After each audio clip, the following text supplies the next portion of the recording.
علیہ السلام چھت پہ چڑھے، ان کی قوم کے لوگ بھی آس پاس میں تھے۔ فَلَمَّا جَنَّ عَلَيْهِ اللَّيْلُ رَأَىٰ كَوْكَبًا قَالَ هَٰذَا رَبِّي۔ جب حضرت ابراہیم نے ستارے کو دیکھا، ستارہ چمک رہا تھا، کہا اے لوگو یہ دیکھو یہ ستارہ جس کو تم رب مانتے ہو، چلو میں بھی رب مانتا ہوں۔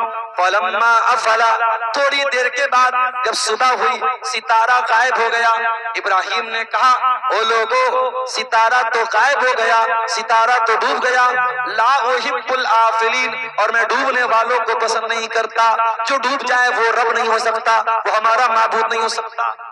فَلَمَّا رَأَى الْقَمَرَ بَازِغًا قَالَ هَٰذَا رَبِّي۔ اگلے دن ابراہیم علیہ السلام نے چاند نکلا، چاند کو دیکھ کے کہا او میری قوم کے لوگوں چلو چاند کو تم اپنا رب مانتے ہو، چلو میں بھی مان لیتا ہوں۔ فَلَمَّا أَفَلَ قَالَ لَئِن لَّمْ يَهْدِنِي رَبِّي لَأَكُونَنَّ مِنَ الضَّالِّينَ۔ کہا ہے میری قوم کے لوگوں دیکھو چاند بھی ڈوب گیا، چاند بھی ڈوب گیا، اگر میں تمہارے ساتھ چاند کی عبادت کرنے والا ہو جاتا تو میں بھی گمراہ ہو جاتا۔ اگلے دن صبح کو سورج نکلا، فَلَمَّا رَأَى الشَّمْسَ بَازِغَةً قَالَ هَٰذَا رَبِّي هَٰذَا أَكْبَرُ۔ جب سورج نکلا، سورج تو سب سے بڑا تھا دیکھنے میں، حضرت ابراہیم نے کہا چلو سورج کو رب مان لیتے ہیں۔ فَلَمَّا أَفَلَتْ قَالَ یا قوم انی بریء مما تشرکون۔ جب شام کو مغرب کا ٹائم آیا اور سورج غروب ہو گیا، سورج ڈوب گیا، ابراہیم نے اعلان کیا اے میری قوم کے لوگوں نہ چاند تمہارا رب، نہ ستارہ تمہارا رب، نہ سورج تمہارا رب ہے۔ انی وجہت وجہی للذی فطر السماوات والارض حنیفا۔ اے میری قوم کے لوگوں میں نے تو اپنا چہرہ اس اللہ کی طرف کر لیا ہے جو آسمانوں اور زمین کا پیدا کرنے والا ہے، میں اسی اللہ کو اپنا رب مانتا ہوں، اسی اللہ کو اپنا معبود مانتا ہوں۔ اس طریقے سے ابراہیم علیہ السلام نے اپنی قوم کو میرے پیارے ساتھیوں توحید کا پاٹ پڑھایا، توحید کا سبق پڑھایا، مگر یہ کام آسان نہیں تھا۔ قوم دشمن ہو گئی، اور جب حضرت ابراہیم کھلم کھلا ان کے بتوں کو برا بھلا کہنے لگے، قوم ان کے خلاف ہو گئی، قوم دشمن ہو گئی۔ ایک دن ابراہیم نے کہا کہ اے میری قوم کے لوگوں تمہارے ان پتھر کے معبودوں کا میں بہت برا حال کرنے والا ہوں۔ ایک دن قوم کا کوئی تہوار تھا، کوئی میلے کا دن تھا، ساری قوم میلہ اور تہوار منانے چلی گئی۔ ابراہیم اپنی قوم کے بت کھانے میں آئے اور سارے بتوں کو توڑ دیا، بڑے والے کو چھوڑ کر۔ جب قوم کے لوگ میلے سے واپس آئے اپنی عبادت کرنے کے لیے تو دیکھا ہمارے سارے معبود تو ٹوٹے پڑے ہیں۔ قالوا من فعل هذا بآلهتنا، کس نے ہمارے معبودوں کے ساتھ یہ کام کیا ہے؟ انه لمن الظالمین، وہ بہت بڑا ظالم ہے۔ قالوا سمعنا فتى يذكرهم يقال له ابراہیم، تو قوم کے کچھ لوگوں نے کہا ایک نوجوان ہے جس کا نام ابراہیم ہے، وہی ان بتوں کے بارے میں برا بھلا کہتا ہے۔ پتہ یہ چلا کہ ابراہیم نے جب بتوں کو توڑا تھا اور اتنا بڑا رسک لیا تھا، وہ نوجوان تھے۔ او میرے نوجوان ساتھیوں، وہ جلسے کے نام پہ عورتوں کے پنڈال کے آس پاس گھومنے والے نوجوانوں، وہ سڑکوں پہ راستوں پہ لڑکیوں کے بغل سے اور لڑکیوں کے سائڈ سے چل کر کے آوازیں کسنے والوں اور دوسروں کی بہن بیٹیوں کو دیکھ کے اپنی آنکھیں سیکنے والے میرے نوجوان بھائیوں، وہ موبائل کا غلط استعمال کرنے والے میرے نوجوان بھائیوں، وہ دن رات بیٹھ کر کے ریلز دیکھنے والے میرے نوجوانوں، ابراہیم بھی تو تمہارے جیسے نوجوان تھے، 18 سال کے، 20 سال کے، 22 سال کے نوجوان تھے۔ جس عمر میں تم بیٹھ کر کے موبائل پر ریل دیکھتے ہو، جس عمر میں بیٹھ کے تم شراب پیتے ہو، جس عمر میں بیٹھ کے تم جوا کھیلتے ہو، ابراہیم اپنی قوم سے لوہا لے رہے ہیں، اپنی قوم سے ٹکر لے رہے ہیں، اپنی قوم کو چیلنج دے رہے ہیں اور اتنا بڑا رسک لے رہے ہیں، سارے بتوں کو توڑ دیا۔ اور قوم کے لوگوں نے کہا ہے کوئی نوجوان جو ان بتوں کی برائی کرتا ہے، بلاؤ اس کو۔ ابراہیم کو لایا گیا، اے ابراہیم کیا تو نے ان کو توڑا ہے؟ ابراہیم نے جھوٹ نہیں بولا، ابراہیم نے یہ نہیں کہا میں نے نہیں توڑا ہے۔ قال بل فعلہ کبیرہم ھذا فاسألوہم ان کانوا ینطقون، کہا رے دیکھ نہیں رہے ہو سب ٹوٹ گئے، بڑا والا بچا ہے، بڑے والے سے پوچھ لو، یہ بتا دیں گے، یہ بول دیں گے کس نے توڑا ہے۔ قوم کے لوگوں نے تھوڑی دیر دماغ لگایا، لقد علمت ما هؤلاء ينطقون، اے ابراہیم تم جانتے ہو یہ بول نہیں سکتے۔ بس ابراہیم کو یہی تو ان کی زبان سے نکلوانا تھا۔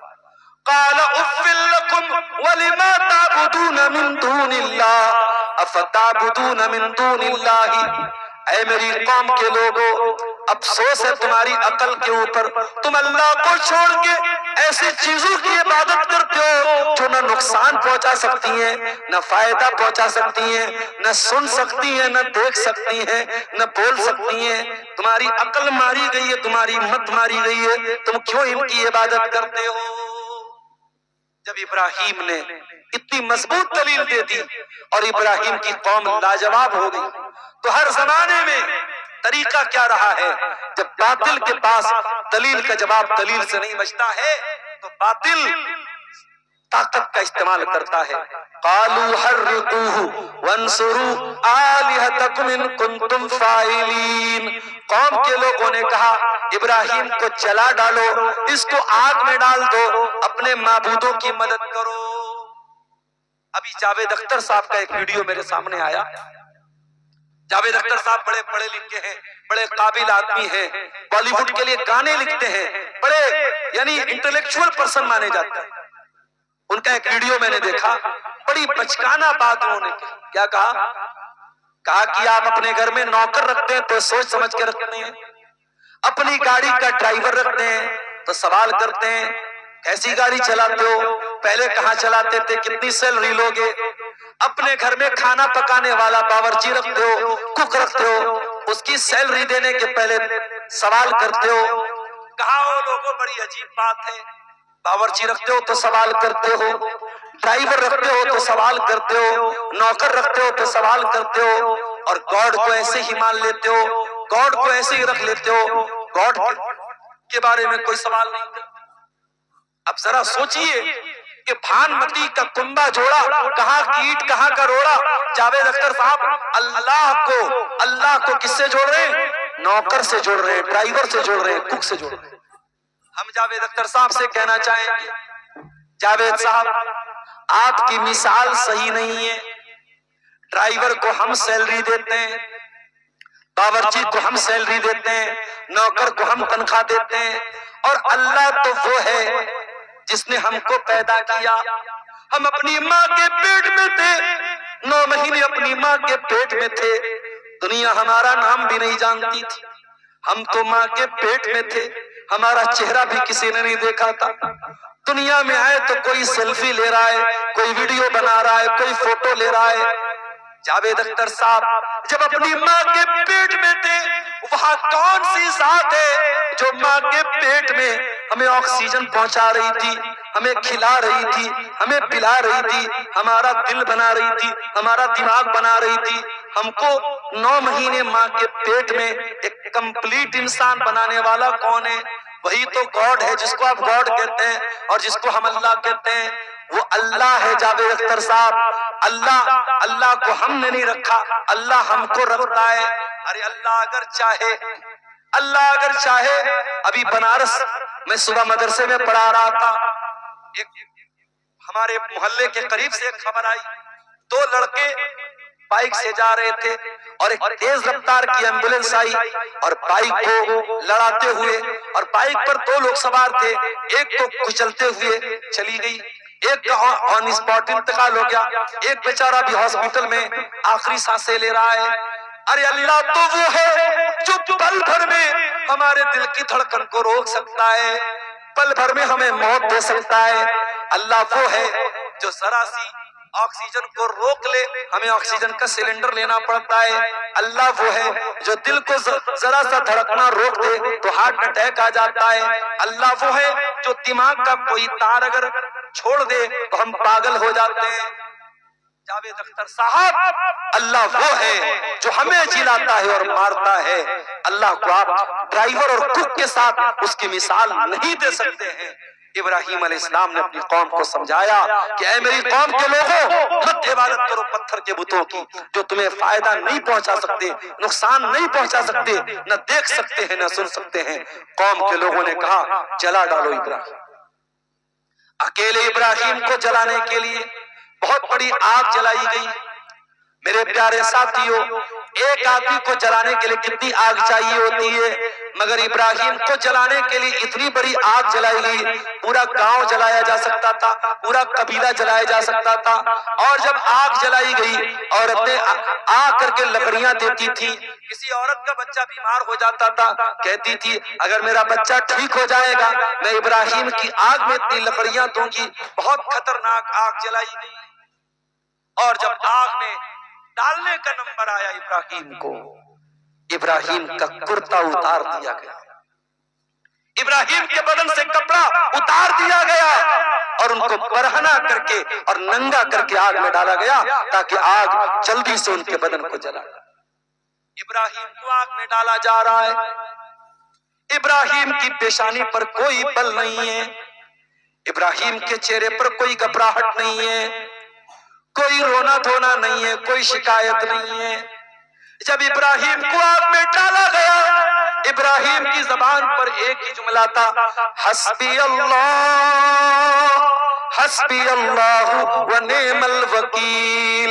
میرا اللہ میرے لیے کل بھی کافی تھا، آج بھی کافی ہے۔ میرا اللہ کل بھی میری بگڑی بناتا تھا، آج بھی میری بگڑی بنائے گا۔ میرا اللہ کل بھی میرا مددگار تھا، آج بھی میرا مددگار ہے۔ یہ کہہ کر کے ابراہیم کو آگ میں ڈال دیا گیا۔ اللہ اگر چاہتا بارش نازل کر دیتا، آگ بجھ جاتی۔ اللہ چاہتا ہوا کو حکم دیتا، ہوا چلتی اور آگ بجھ جاتی، مگر آج اللہ نے ہوا کو نہیں بھیجا، آج اللہ نے پانی کو نہیں بھیجا، آج اللہ نے کسی فرشتے کو نہیں بھیجا، آج اللہ نے ڈائریکٹ آگ کو حکم دیا، قلنا یا نار کونی بردا وسلاما علی ابراہیم۔ اے آگ تو ٹھنڈی ہو جا اور سلامتی والی ہو جا میرے خلیل کے لیے۔ اے آگ میرے ابراہیم کے بدن کا ایک رونقہ بھی چلنا نہیں چاہیے، میرے ابراہیم کے بدن پہ کہیں چلنے کا نشان بھی نہیں آنا چاہیے۔ اے آگ تو ٹھنڈی اور سلامتی والی ہو جا میرے ابراہیم کے لیے۔ علامہ اقبال کہتے ہیں آج بھی ہو جو براہیم سا ایمان پیدا، آج بھی ہو جو براہیم سا ایمان پیدا، آگ کر سکتی ہے انداز گلستان پیدا۔ وہ بہار کے مسلمانوں، وہ بنگال کے مسلمانوں، آج بھی بہت سارے نمرود گھوم رہے ہیں اور آج بھی بہت ساری آگ جلائی جا رہی ہے۔ تم ابراہیم کے جیسی توحید والے تو بن جاؤ، تم ابراہیم کے جیسے توکل والے تو بن جاؤ، تم ابراہیم کے جیسے ایمان والے تو بن جاؤ۔ آج بھی انشاءاللہ یہ آگ جلانے والے ناکام ہو جائیں گے اور یہ آگ تمہارا کچھ نہیں بگاڑ پائے۔ اچھا ایک بات اور بتاؤں، قیامت کے دن جب میدان محشر قائم ہوگا، سارے لوگ ننگے ہوں گے، مادر ذات ننگے، سر سے پیر تک ننگے ہوں گے، ایک انڈر ویئر بھی آپ کے اور ہمارے بدن پہ نہیں ہوگا، مرد بھی ننگے عورت بھی ننگی، سب ننگے ہوں گے۔ وَأَوَّلُ مَن يُكْسَى إِبْرَاهِيمُ عَلَيْهِ السلام، اور بخاری کی روایت ہے سب سے پہلے اگر کسی کو کپڑا پہنایا جائے گا ابراہیم کو پہنایا جائے گا۔ اے اللہ ایسا کیا کر دیا تھا ابراہیم نے کہ ابراہیم کو سب سے پہلے کپڑا پہنایا جائے گا؟ صحیح بخاری کی شرح فتح الباری میں علامہ ابن حجر رحمۃ اللہ علیہ لکھتے ہیں کہ او لوگوں، ابراہیم وہ انسان ہے کہ جب ان کو آگ میں ڈالا گیا تھا ان کے بدن کا کپڑا اتار کے ڈالا گیا تھا۔ ابراہیم سب سے پہلے اللہ کی توحید کے لیے ننگے کیے گئے، اللہ کی توحید کے لیے ان کے بدن سے کپڑا اتارا گیا، اسی لیے اللہ تعالیٰ اس کا بدلہ یہ دے گا کہ قیامت کے دن سب سے پہلے انہی کو کپڑا پہنایا جائے گا، سب سے پہلے ابراہیم کو کپڑا پہنایا جائے گا۔ ابراہیم وہ ہے میرے پیارے ساتھی۔ آج سیمانچل کے بہت سارے مسلمان آسام میں کام کرنے جاتے ہیں، دلی میں کام کرنے جاتے ہیں، ممبئی میں کام کرنے جاتے ہیں۔ یہ جو ہم پردیس جاتے ہیں آسان کام نہیں ہوتا ہے، عورتیں فون پر شوہر سے بات کرتی ہیں، رونے لگتی ہیں، بچے اپنے باپ سے بات کرتے ہیں، رونے لگتے ہیں۔ بڑی مجبوری میں انسان اپنا گاؤں چھوڑ کے جاتا ہے، اپنا وطن چھوڑ کے جاتا ہے، اپنی بستی چھوڑ کے۔ ابراہیم بھی چھوڑ کے جا رہے اپنا گاؤں۔ ابراہیم عراق کے گاؤں میں رہتے تھے، بابل میں رہتے تھے، بابل چھوڑ کے جا رہے ہیں۔ ابراہیم روزی روٹی کے لیے نہیں جا رہے، ابراہیم مجبوری میں جا رہے ہیں۔ فقال انی مہاجر الی ربی سیہدین۔ ابراہیم اللہ تعالیٰ کی توحید کے لیے اپنا گاؤں چھوڑ کے جا رہے ہیں، اپنا وطن چھوڑ کے جا رہے، ہجرت کر رہے ہیں۔ اور ابراہیم جب جا رہے تھے اکیلے نہیں تھے، ان کے ساتھ ان کی لائف پارٹنر بھی تھی، ان کی بیوی بھی تھی جن کا نام سارا تھا۔ حضرت سارا اپنے شوہر کے ساتھ جا رہی تھی۔ راستے میں ایک ظالم بادشاہ کی سرحد کے پاس سے ان کا گزر۔ ظالم بادشاہ کی عادت تھی اگر کوئی خوبصورت لڑکی نظر آ جاتی تھی اس کے ساتھ ریپ کرتا تھا اور اس کے شوہر کو قتل کروا دیتا تھا۔ اگر وہ شادی شدہ ہوتی تھی شوہر کو قتل کروا دیتا تھا، عورت کے ساتھ ریپ کرتا تھا۔ بڑا ہی بدتمیز اور بڑا ہی بےہودہ اور بڑا ہی ظالم بادشاہ۔ اس نے سارا کو دیکھا، سارا بہت خوبصورت تھی۔ اس نے ابراہیم کو قید خانے میں ڈالا اور سارا کو اپنے پاس بلوایا۔ جب سارا ابراہیم کے پاس سے جانے لگی، ابراہیم نے دھیرے سے سارا کے کان میں کہا، اے میری بیوی سارا، اگر بادشاہ تم سے پوچھے کہ یہ کون تھا تو یہ مت بتانا کہ یہ میرے شوہر تھے، شوہر بتاؤ گی تو مجھے قتل کر دیا جائے گا۔ یہ بتانا کہ تم میری بہن ہو اور میں تمہارا بھائی ہوں۔ اور یہ بات غلط بھی نہیں ہے، اگرچہ ہم دونوں میاں بیوی ہیں مگر ایمان کے رشتے کے اعتبار سے اس وقت پوری دنیا میں اللہ کی توحید پہ چلنے والا ایک میں ہوں، ایک تم ہو۔ ایمان کے رشتے کے اعتبار سے ہم دونوں بھائی بہن ہیں، لہذا اگر بادشاہ پوچھے تو بتا دینا کہ تم میری بہن ہو۔ بادشاہ نے اپنے کمرے میں، اپنے بیڈ روم میں سارا کو بلوایا۔ جب سارا کے پاس بادشاہ آیا، سارا کی زبان سے پہلا لفظ کیا نکلا؟ خبردار میرے قریب مت آنا، اے بادشاہ اللہ سے ڈر اور میرے قریب مت آنا۔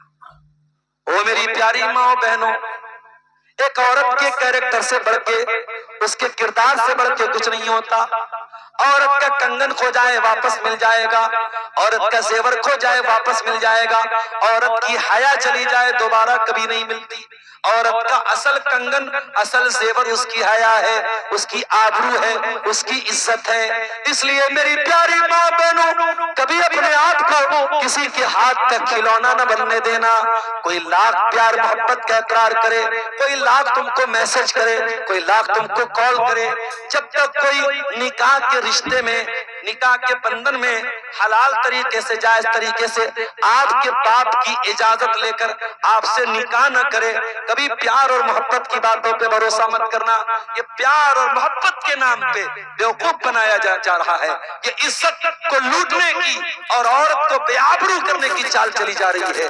میری پیاری ماں اور بہنوں، سارا نے ہمیں سبق دیا ہے، ایک عورت کے لیے اس کی آبرو سے بڑھ کے کچھ نہیں ہوتا ہے۔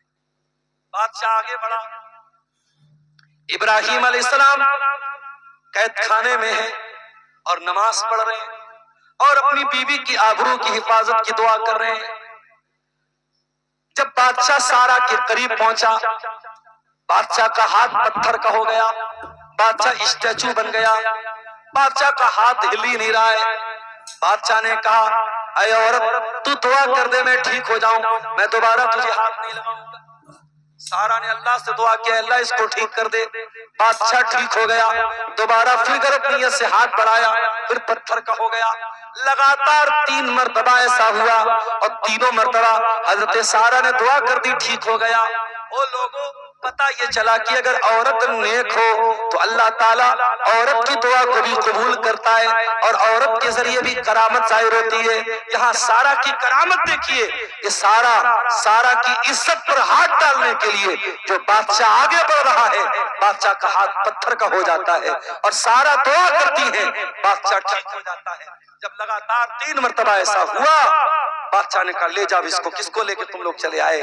اور جاتے جاتے بادشاہ نے اپنی ایک لونڈی جن کا نام ہاجر تھا سارا کو گفٹ کے طور پہ دے دیا، جاؤ یہ لونڈی میں تمہیں گفٹ کے طور پہ دے رہا ہوں، جاؤ اس کو لے کے چلی جاؤ، میری حکومت سے چلی جاؤ۔ جب سارا اپنے شوہر کے پاس آئی، دیکھا ابراہیم نماز پڑھ رہے ہیں اور اپنی عورت کی، اپنی بیوی کی عزت کی دعائیں کر رہے ہیں۔ سارا نے دور سے دیکھ کے کہا رد اللہ قید الفاجر واختم ہاجر، اے میرے شوہر، اے میرے شوہر آپ جلدی سے سلام پھیر دیجئے، اللہ نے آپ کی دعا قبول کر لی، اللہ نے بادشاہ کی چال کو ناکام کر دیا، اور اللہ تعالیٰ نے ہاجرہ کی شکل میں ہمیں ایک تحفہ بھی دے دیا۔ اور یہی ہاجرہ جو بطور گفٹ دیا تھا بادشاہ نے، حضرت ابراہیم ان سے نکاح کرتے ہیں اور یہ ہاجرہ ابراہیم کی دوسری بیوی بن جاتی ہے، اور انہی کے پیٹ سے ابراہیم کو پہلوٹی کی اولاد پیدا ہوتی ہے۔ بڑی دعاؤں کے بعد اور بڑی آرزوؤں کے بعد اور 80-85 سال کے ہونے کے بعد جب ابراہیم دعا کرتے ہیں رب ہب لی من الصالحین، اے اللہ مجھے نیک بیٹا عطا فرما دے، اللہ کہتا ہے فبشرناہ بغلام حلیم، ہم نے ایک بہت ہی صبر کرنے والا، ایک برداشت کرنے والا، ایک حلیم بیٹا ابراہیم کو دیا۔ اسماعیل پیدا ہوئے حضرت ہاجرہ کے پیٹ سے، اور جب اسماعیل پیدا ہوئے اللہ نے ایک اور امتحان میں ڈالا اور کہا کہ اے ابراہیم جاؤ اور اپنی بیوی ہاجرہ کو اور اپنے بچے اسماعیل کو لے کے جاؤ اور مکہ میں چھوڑ کے چلے آؤ۔ وہ مکہ آج کا مکہ نہیں تھا جہاں بڑے بڑے ہوٹل موجود ہیں، جہاں کلاک ٹاور موجود ہے، جہاں بڑی بڑی بلڈنگیں موجود ہیں۔ وہ مکہ ایسا مکہ تھا بواد غیر ذی زرع، اناج کا ایک دانہ بھی پیدا نہیں ہوتا تھا، پانی کا ایک قطرہ بھی وہاں پیدا نہیں ہوتا تھا۔ ابراہیم علیہ السلام اپنی بیوی ہاجرہ کو اور اپنے بچے اسماعیل کو لے کر کے پہنچے۔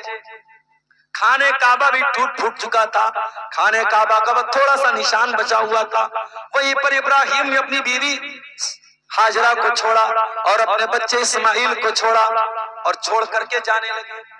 تھوڑی سی کھجوریں تھی، تھوڑا سا پانی تھا، ہاجرہ نے دیکھا ابراہیم واپس جا رہے ہیں۔ اِلَىٰ مَن تَتْرُكُنَا، اے میرے سرتاج کہاں جا رہے ہیں، کس کے حوالے چھوڑ کے جا رہے ہیں؟ میں اکیلی عورت، یہ دودھ پیتا بچہ، یہ تھوڑا سا پانی، یہ تھوڑی سی کھجوریں، کتنی دیر تک ہمارا ساتھ دیں گے؟ اے ابراہیم، اے میرے سرتاج کہاں جا رہے ہیں؟ ابراہیم نے کوئی جواب نہیں دیا۔ پھر ہاجرہ نے کہا اللہ امرک بہذا، اے میرے سرتاج کہیں ایسا تو نہیں یہ اللہ تعالیٰ کا حکم ہے، یہ اللہ کا امتحان ہے، یہ اللہ کی طرف سے آزمائش ہے؟ ابراہیم نے سر ہلا کے جواب دیا ہاں اے میری بیوی، یہ اللہ کی طرف سے ایک امتحان ہے۔ جیسے ہی حضرت ہاجرہ کو پتا چلا یہ اللہ کا حکم ہے، حضرت ہاجرہ نے بڑے اطمینان سے جواب دیا اذن لا یزین اللہ ابدا، اے میرے سرتاج اگر یہ اللہ کا حکم ہے آپ چلے جائیے، اللہ ہمیں برباد نہیں کرے گا، اللہ ہمیں ضائع نہیں کرے گا۔ پتہ یہ چلا عورت بہت کمزور ہوتی ہے، عورت بہت نازک ہوتی ہے، لیکن اگر ہاجرہ کے جیسا ایمان پیدا ہو جائے، ہاجرہ کے جیسی توحید پیدا ہو جائے، ہاجرہ کے جیسی اللہ کی محبت پیدا ہو جائے، تو میرے بھائیوں ہاجرہ جیسی عورتیں جن کے دل میں اللہ تعالیٰ چٹان کے جیسا مضبوط ان کا دل بنا دیتا ہے، ہاجرہ نے کہا ٹھیک ہے آپ چلے جائیے، اللہ ہمیں برباد نہیں کرے گا۔ ابراہیم واپس جانے لگے، کچھ دور بڑھے، جب بیوی نظروں سے اوجھل ہو گئی، بچہ نظروں سے اوجھل ہو گیا، ابراہیم نے ہاتھ اٹھایا اور بڑی پیاری دعا کی ربنا انی اسکنت من ذریتی بواد غیر ذی زرع عند بیتک المحرم ربنا لیقیموا الصلاۃ، اے اللہ اپنی بیوی بچے کو تیرے پاک گھر کے پاس چھوڑ کے جا رہا ہوں، اے اللہ تو توفیق دینا کہ وہ یہاں نماز قائم کریں۔ او لوگوں ابراہیم اپنے دودھ پیتے بچے کے لیے دودھ نہیں مانگ رہے، اپنی بیوی کے لیے پانی نہیں مانگ رہے، پہلے نماز کی دعا کر رہے ہیں۔ آج آپ کا بیٹا آپ کے گھر میں چین سے رہتا ہے، آپ کی بیٹی چین سے رہتی ہے، فجر کی اذان ہوتی ہے، الصلاۃ خیر من النوم کی آواز آتی ہے، آپ کا بیٹا رات کو 2 بجے تک موبائل چلا کے سویا ہے، آپ کی جوان لڑکی 2 بجے رات تک چیٹنگ کر کے سوئی ہے، نہ بیٹا اٹھتا ہے نہ بیٹی اٹھتی ہے۔ او لوگوں، آپ تو ڈنڈا لے کے مسجد میں پہنچ جاتے ہو، اور میری ماں آپ تو تہجد پڑھتی ہیں، اپنے بیٹوں اور بیٹیوں کو بھی نماز کا پابند بناؤ، ان کی نماز کی بھی چنتا کرو۔